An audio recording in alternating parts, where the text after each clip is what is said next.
গ্রামবাসী ভিড় করিয়া। দেখেছেন সবার বাড়িতে সবার লাগাতে হয়। ওই সকালে আসছে ওদিকে যেগুনে জিগে বলছি মরা দেখতে এসেছি, মরা মরে গে। আমাদের কত মানে জ্ঞানের অভাব আছে, শিক্ষার অভাব আছে। ওকে জিজ্ঞেস করছি কোন জায়গায় লিখে করছি মরা মরে গে দেখতে গেল। তো যদি জ্ঞান থাকতো এই কথাটা বলতো না, মরা মরে গেছে ওটা বলতো না, ইন্তেকাল করেছে দেখতে গেছিলাম। হ্যাঁ, তো এটা কখন যে কার হবে কেউ বলতে পারবে না। জোরে বলুন সুবহানাল্লাহ। হঠাৎ যদি যাই মরিয়া,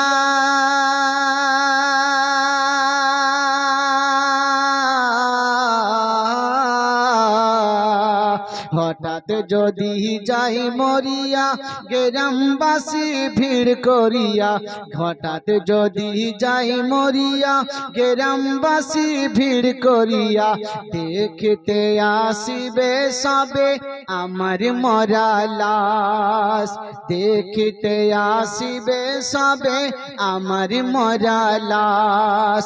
দা দিয়ে কাটিবে কেহু ঝাড়ের কাঁচা বাঁশ, দা দিয়ে কাটিবে কেহ ঝাড়ের কাঁচা বাঁশ। একবার জোরে বলুন সুবহানাল্লাহ। গরম জলে মশারির তলে কাপড় খুলিয়া,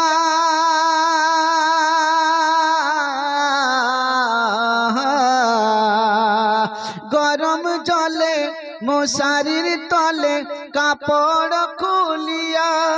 শেষ বিদায়ের গোসল দেবে ডলিয়া ডলিয়া। আরে তিন টুকরা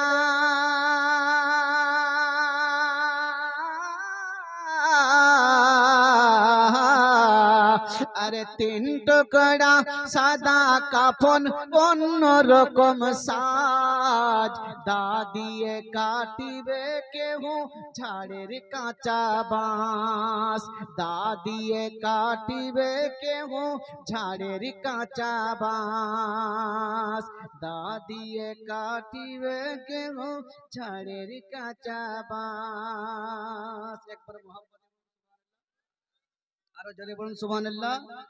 হঠাৎ যদি যাই মরিয়া, হঠাৎ যদি যাই মরিয়া, পাড়া পড়শি ভিড় করিয়া। হঠাৎ যদি যাই মরিয়া, পাড়া পড়শি ভিড় করিয়া। দেখিতে আসিবে সবে আমার মরা লাশ, দা দিয়ে কাটিবে কেহ ঝাড়ের কাঁচা বাঁশ, দা দিয়ে কাটিবে কেহ ঝাড়ের কাঁচা বাঁশ। আরেকটি ছন্দ দিই, মোহাব্বতে বলুন সুবহানাল্লাহ। আরো জোরে বলুন সুবহানাল্লাহ, আরো জোরে সুবহানাল্লাহ। দা দিয়ে কাটিবে কেহ ঝাড়ের কাঁচা বাঁশ, দা দিয়ে কাটিবে কেহ ঝাড়ের কাঁচা বাঁশ। গরম জলে মশারির তলে,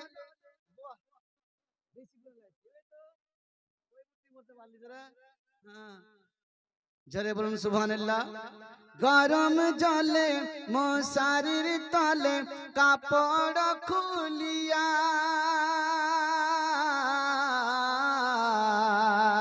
গরম জলে মশারির তলে। এই ছন্দর মানেটা বুঝতে পারছেন? কি সুন্দর ছন্দটা বলেছেন। এই যে আমরা গর্ব করি, আলমারিতে দেখবেন হাজার হাজার টাকার শাড়ি আর স্যুট আমরা কিন্তু একবারে থাকিয়ে রেখেছি। আর যখন কোথাও বের হয়ে ঘুরতে যাচ্ছি তো বাপরে দেখা লাগছে আর আসমানের চাঁদ নেমে এসছে, আর মাটিতে পা লাগবে না। আর যখনই এই দমটা বেরিয়ে যাবে তখন আপনার কি হবে জানেন? এই যে আপনাকে একটা সাদা পোশাক পরিয়ে দিয়ে আপনার সমস্ত কাপড়কে খুলে নিবে, সমস্ত কাপড়কে খুলে লিয়া আর আপনাকে একেবারে উলঙ্গ করে দিবে। একটা কাপড় দিয়ে ঢাকা থাকবে, উলঙ্গ করে আপনাকে গোসল দিবে। কবি বলছে, হ্যাঁ কবি বলছে, গরম জলে মশারির তলে কাপড় খুলিয়া। শেষ বিদায়ের গোসল দিবে। সুবহানাল্লাহ। তোরা আপনা আপনা পকেট খালি করে দে, সুলতান মলি সাহেব কেউ দিবি না। ওই পয়সাওয়ালা আছে, দিয়ে কি লাভ আছে? আমি নি গরিব মানুষ। হ্যাঁ, ওকে আরো বেশি করে দিও, বহুত দূর নিয়ে এসছে। হ্যাঁ, नहीं तो गाल दिवे हमके। हाँ, मोहब्बते बोलूं सुभानअल्लाह। गरम जले मशारिर तले कापड़ खुलिया শেষ বিদায়ের গোসল দেবে ডলিয়া ডলিয়া। আরে তিন টুকরা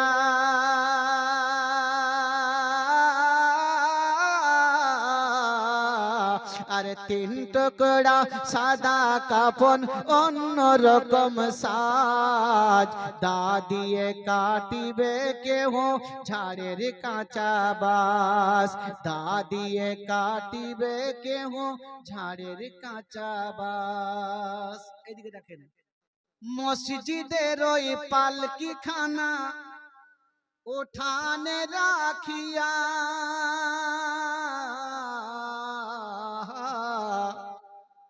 মসজিদের ওই পালকি খানা উঠানে রাখিয়া নাকে কানে তুলা দিয়া রাখিবে ঢাকিয়া। দেখবেন প্রত্যেকেরই এই অবস্থা একদিন আসবে। যেমন আমার বাবুজি হাজী কিতাবউদ্দিন সাহেব উনি থেকে বিজয় হয়েছেন, ওনাকে যখন রাখা হয়েছিল ওই খাটের উপর রেখেছেন কেমন হয়ে, নাকে কানে তুলা দিয়ে কত সুন্দর করে শুয়ে রেখেছিল। এই অবস্থা সবারই আসবে। হ্যাঁ, মসজিদের ওই পালকি খানা উঠানে রাখিয়া নাকে কানে তুলা দিয়া রাখিবে ঢাকিয়া। আরে 3.5 হাত,